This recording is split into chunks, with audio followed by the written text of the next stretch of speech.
시기가 좀 짧죠. 근대 같은 경우는 1863년에 고종이 즉위하고 그다음 1910년 우리가 일제강점기 들어가는 그때까지 채 50년도 안 되는 그 시간을 이야기하고요. 이제 일제강점기는 1910년부터 1945년까지니까 30여 년, 36년이 되겠죠. 그죠? 그 다음에 이제 현대 같은 경우는 45년 해방 이후가 되겠죠. 이 시기가 근대, 일제강점기, 현대 채 50년도 안 되는 시기들이다 보니까 아무래도 시험 문제가 좀 촘촘하게 나옵니다. 순서 문제라 하더라도 조선 같은 경우는 세기별 특징으로 100년 단위로 끊어서 공부를 할 수 있다고 한다면 이건 100년 단위로 끊어서 공부를 못하죠. 그래서 이제 10년 단위로 끊어서 공부해줘야 되고 심한 경우는 몇 월 며칠까지도 이제 순서를 잡아줘야 됩니다. 그런 것들이 이제 그 전에 했던 전근대 공부보다는 약간 상이한 방법들이고 그러니까 좀 낯설죠. 시기가 촘촘하다 보니까 순서 문제도 아주 엄밀하게 나오는 편이고 이 엄밀한 공부 자체가 이제 힘든 친구들 같은 경우는 많이 힘들어합니다. 그 다음 또 하나 더 이제 사료가 많이 남아있어요. 정근대사 사료 보는 거하고 근현대사 사료 보는 거하고 많이 다릅니다. 정근대사 같은 경우는 주로 단어 중심으로, 명사 중심으로 사료를 봐줘야 되고요. 근데 이제 근현대사로 들어오는 순간에 이거는 이제 단어가 아니라 문구 혹은 문장 중심으로 그 사료를 기억해 줘야 되거든요. 그러다 보니까 사료 보는 방법도 많이 다르죠. 이런 이제 정근대사와의 상이점이 학생들에게 근현대사를 좀 낯설게 만드는 것 같고요. 또 학생들이 힘들어하는 이유는 이제 기본적으로 다른 학원이든 인터넷 강의든 기본 강의를 할 때 정근대사 위주로 많이 하죠. 그러니까 기본 강의에 정근대사 위주로 계속 하다 보니까 근현대사는 특강으로 계속 빼버리거든요. 그러니까 이제 기본 강의에서 정근대사만 계속 하다 보니까 그게 익숙해져 버린 거죠. 그러다 이제 근현대사로 들어오는 순간에 아까도 말했듯이 뭐 시기 판단 문제라든가 사료 보는 방법이라든가 이런 것 자체가 많이 다른데 이런 것에 대해서 이제 적응을 잘 못하는 그런 아쉬움은 있습니다. 제가 추천드리고 싶은 것은 기본 강의 때부터 근현대사를 좀 꾸준히라도 좀 볼 수 있도록 낯설지 않게 만들어준 연습이 가장 좋지 않은가라고 생각이 듭니다.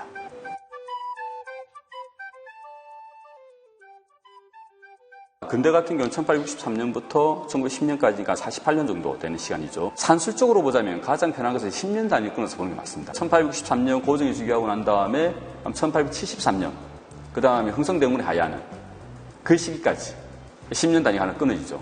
80년대, 90년대, 1900년대 이런 식으로 끊어서 10년 단위 끊어서 흐름을 잡아가면서 공부하는 게 제일 좋고요. 일제강점기 시기 판단 같은 경우는 일단 일제 식민통치 덩어리 하나하고 우리의 민족적 저항운동 하나, 요 두 개를 잡아줘야 되거든요. 일제 식민통치 같은 경우는 일단 일본 의회에서 식민통치에 대한 기본적인 이제 그 플레이 나옵니다. 예를 들어서 1910년대 같은 경우는 3.1운동 이전에는 무단 통치로 식민지를 통치하겠다라는 의지를 보였고, 그 다음에 3.1운동 이후에는 좀 온화한 그러한 이제 통치 체제를 선택했고, 그럼 1931년 만주 사변 이후에는 대륙 침략을 위한 이제 평창 기지로 쓰겠다고 했기 때문에 그 다음에 이제 37년 중일전쟁 이후부터는 이제 민족말살 통치로 와가지고 전시체제로 가게 되거든요. 이러한 이제 일본 식민지 통치에 대한 흐름이 있습니다. 그 흐름 내에서 시험 문제는. 그럼 우리의 식민 통치에 맞선 우리의 이제 저항운동 같은 경우는 같이 갈 수밖에 없죠. 일본이 이렇게 식민 통치하니까 우리 이렇게 저항했다라는 식으로 같이 가면서 이제 잡아주는 게 제일 좋죠. 현대 같은 경우는 이제 정부 단위로 끊어서 보는 게 맞습니다. 이승만 정부냐, 장면 정부냐, 박정희 정부냐, 박정희 정부도 두 개 나눠지거든요. 박정희 정부 유신 이전이냐, 이후냐, 그럼 전두환 정부냐, 이런 식으로 제2공화국 이제 노태 정부 이후 계속 정부가 바뀌고 있죠. 그렇죠? 문제를 내는 것은 결국 이제 근현대사는 연도를 내는 것처럼 보이지만 현대 문제에서는 정부를 내는 문제거든요. 이게 잘 보면 전부 다. 그래서 어느 정부냐는 것 중심으로 준비해주면 제일 무난하게 공부가 될 거라고 생각됩니다.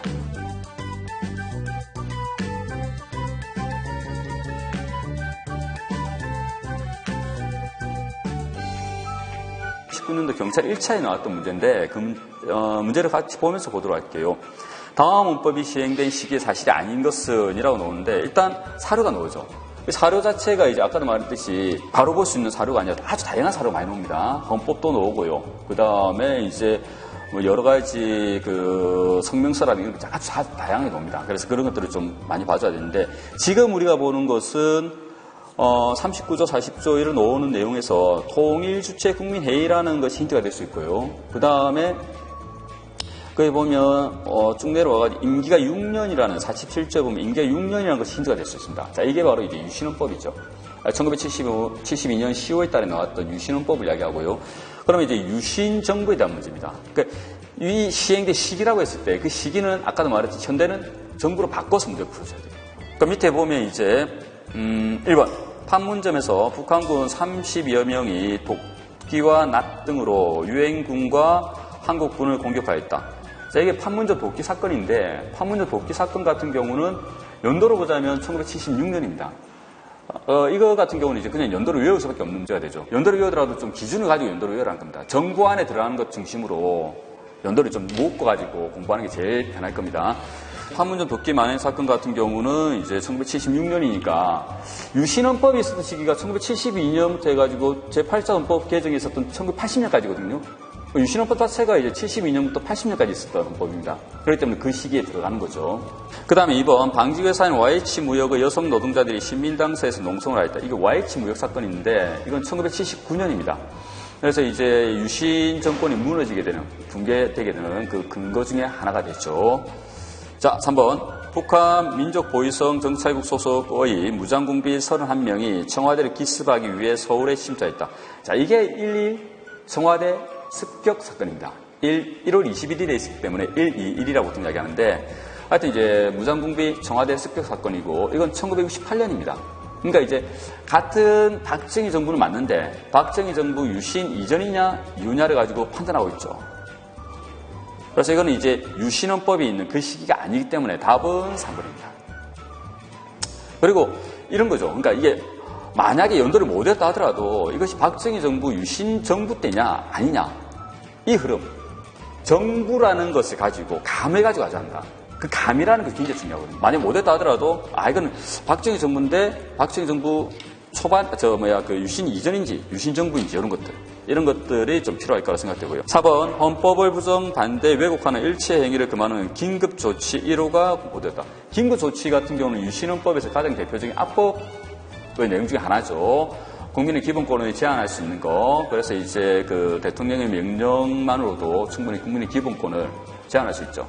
긴급조치 1호가 발표된 건 1974년입니다. 72년도에 유신헌법이 나오고 난 다음에 이에 대해서 대학생들이 많이 반대를 하니까 이에 대해서 이제 긴급조치를 내려가지고 탄압을 하기 시작했던 거죠.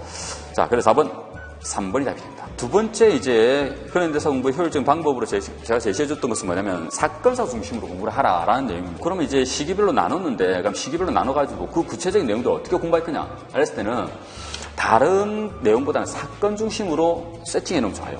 1960년대의 사건이 뭐가 있는지, 그 다음에 80년대 사건이 뭐가 있는지, 이렇게 시기별로 제가 시기로 구분했을 때 그 안에 들어가 있는 사건들이 기본적으로 세팅이 되어 있어줘야 됩니다. 왜냐하면 이 사건사 중심을 낼 수밖에 없기 때문에 그래요. 사건사 중심으로 공부하다 보면 그 전 사건과 후 사건들이 분명히 같이 놓을 겁니다. 전후 사건과의 관계, 비교를 통해서 정리해 주는 게 제일 무난합니다. 예를 들어서 어떤 사건이 터졌을 때 그에 대한 원인이 있을 거고 그 다음 결과가 있겠죠. 요거 자체가 하나의 덩어리로 놓는다는 겁니다. 지금 우리가 보는 게 2018년도 이제 해경 2차 문제인데 다음 조약 체결의 배경이 된 사건 이렇게 나오죠. 그러니까 대놓고 사건이라고 물어봅니다. 그래서 근현대사는 사건사 중심으로 보게 되면 웬만한 이제 그 흐름과 그 다음에 이제 문제들은 전부 다 커버가 좀 될 거라 생각됩니다. 1조에 보니까 흉도를 체포한다는 내용이 들어온다든가, 그 다음에 2조에 보니까 이제 유족이나 부상자에게 뭐 배상금을 준다는 내용이겠죠. 그 다음 3조를 보니까 3조 내용이 중요합니다. 일본 공사관에 군인 약관에 두어서 경비한다라고 나오는데,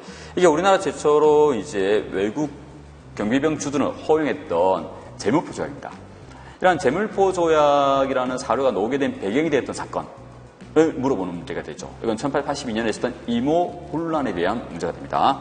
1번 조청 상미수를 무역장정이 체결된 계기가 됐다. 답은 1번입니다. 그래서 이제 이모 혼란은 1882년에 발생하게 됐는데 이걸 이제 청나라 군대 와서 막아주죠. 그 대가로서 청나라는 정치적인 이제 개입을 강화시켜 나가고, 그럼 청상인에 대한 이제 우위를 확보하기 위해서 조청 상민수를 무역장정이라는 걸 체결합니다. 그래서 이제 청상인에게 내지 통상권을 줌으로써 조선에서 시장 지배력을 높이고자 했죠. 답은 1번이고요. 보고 가도록 하겠습니다. 2번 같은 경우는 조선책량에 나오는데 조선책량은 1880년에 나왔던 거고요. 그에 대한 이제 반발로 유생들이 이제 영남 만인소를 발표했던 것도 1880년입니다. 그 다음에 이제 친러 정책을 주도했던 명성황후를 시작했다. 이거 을미사변이라는 이야기죠. 1895년이 되고요. 그 다음에 4번 같은 경우는 김옥균, 박용효가 놓게 되고 급진개화 정책이 바로 갑신정변입니다. 1884년으로 가져왔습니다. 자, 그 다음 세 번째 주제로 제가 잡아줬던 것은 사료를 챙겨야 된다라고 이야기했죠. 근현대사로 들어오게 되면 한자도 있지만 주로 이제 한글로 많이 표현을 하죠. 그러다 보니까 이제 그 단어보다는 이제 그 문구, 그 다음에 이제 문장으로 보는 게 제일 편합니다. 그래서 그거 가지고 이제 계속 정리를 해주는 게 좋고요. 자, 밑에 나오는 사료가 바로 2019년도 지방직 9급에 나왔던 사료가 되는데, 가하고 나가 나오죠. 가 같은 경우는 일본이 쌀과 잡곡을 수입할 수 있다. 무제한 유출을 할 수 있다는 것이고요. 그 다음에 두 번째가 이제 선박은 항세를 납부하지 않는다. 무관세, 무항세 규정입니다. 이거는 이제 1876년에 체결했던 이제 조일 무역 규칙에 대한 이야기가 되고요. 그 다음에 이제 나 같은 경우는 그런데 밑에 보니까 관세를 납부한다라는 내용이 나오죠. 그 다음에 두 번째 내용은 쌀 수출을 금지하고자 할 때는 반공령이라고 보통 이야기합니다. 반공령을 내릴 시에는 1개월 전 통보를 하라라는 내용이 들어갑니다. 이게 바로 1883년에 개정이 되었던 개정 조일 통상장정의 내용입니다. 그러니까 이 사료 자체를 이제 이미 알아야 돼요. 이 사료를 모른다면 결국 문제를 손도 못 대게 되는 거죠. 문제 자체를 바꿔서 보자면 1876년과 1883년 사이를 물어보는 문제가 됩니다. 자, 메가타 재정고문이 화폐정리사업을 시작했다. 화폐정리사업은 1905년입니다. 그래서 1900년대 할 때 공부를 아마 할 겁니다. 자, 2번 해상공국의 폐지를 주장하는 정변이 발생했다. 이거 갑신정변에 대한 이야기입니다. 갑신정변 때 14개 정강 안에 해상공국 혁파라는 내용이 들어있기 때문에 1884년에 했던 갑신정변을 가져야 되고요. 3번 양화진의 청국인 상점을 허용하는 조약이 체결되었다. 자, 이게 바로 이제 청상인의 내지 통상권을 인정하고 있는 조청 상민 수륙 무역 장정이 됩니다. 조청 상민 수륙 무역 장정은 1882년도 아까도 말했듯이 이모군란 이후에 조선과 청 사이에 체결된 내용이기 때문에 이게 그 사이에 들어갈 수 있죠. 자, 4번 함경도 반공령 사건으로 일본과 외교적 마찰이 났다. 자, 이게 바로 반공령 사건에 대한 이야기입니다. 반공령 사건은 1889년도에 함경도와 황해에 대해서 발생했습니다. 그래서 이거는 들어갈 수 없죠. 답은 3번으로 가져야 되고요. 사료를 알고 이제 사건들로 구성이 될 수 있냐 없냐를 물어보는 문제가 됩니다. 자, 마지막은 이제 2019년도 국가직 9급 문제를 가져왔는데, 자, 이게 이제 근현대사가 들어오게 되면 또 대표적인 문제 유형이 뭐가 있냐면 인물 문제가 있어요. 인물 문제가 의외로 근현대사 잘 나옵니다. 왜냐면 아까 이야기했던 것 같은 연장선에서 이야기해 주셨는데 자료가 많이 남아있다는 거죠. 그분에 대해서 다각적으로 볼 수 있는 많은 자료들이 남아있기 때문에 그걸 유용하게 쓸 수 있다는 겁니다. 국가직뿐만 아니라 지방직, 그 다음 경찰, 어느 유형의 스타일이든 인물 문제는 반드시 나올 거라고 생각하고 제비해주면 될 것 같습니다. 자, 그래서 문제를 한번 보도록 하겠습니다. 자, 다음 글의 저자에 대한 설명으로 옳은 것은 이라고 인물 문제가 나오는데, 이 사료도 중요한 사료죠. 자, 사료를 보자면 힌트가 될 만한 게 유교라는 말이 나오죠. 유교에 대한 이야기고요. 그래서 이제 중략 내용 다음에 유교계에 3대 문제가 있다라고 이야기합니다. 유교의 문제를 지적하고 있다고 보는 거죠. 그 다음에 구신이란 말이 나오죠. 새로운 것을 찾아보자는 이야기거든요. 그래서 유교계에 잘못된 것을 고치고 새로운 것을 찾아보자라고 주장했던 유교 구신론입니다. 유교 구신론을 제시했던 분은 이제 박은식 선생님이고요. 그다음 1909년에 제시했던 글입니다. 이게 바로 이제 박은식의 유교 구신론이 됩니다. 자, 그래서 이제 밑에서 박은식을 찾아주면 되겠죠. 1번 조선어를 강조하여 조선화 운동을 펼쳤다. 이거는 위당 정인보에 대한 이야기입니다. 1934년에 이제 조선화 운동을 주도해 나갔던 대표적인 인물이고요. 자, 두 번째, 나라는 형이고 역사는 신이다라는 주장했다. 자, 이게 바로 이 형신 사상이 되는데, 형이라는 것은 형태를 이야기하고 신은 이제 정신을 이야기하죠. 이제 박은식 선생님이 한국 동사라는 글에서 형신 사상을 주장하는데 형, 몸, 우리 육체를 이야기하고요. 그 다음에 신, 우리 정신을 이야기합니다.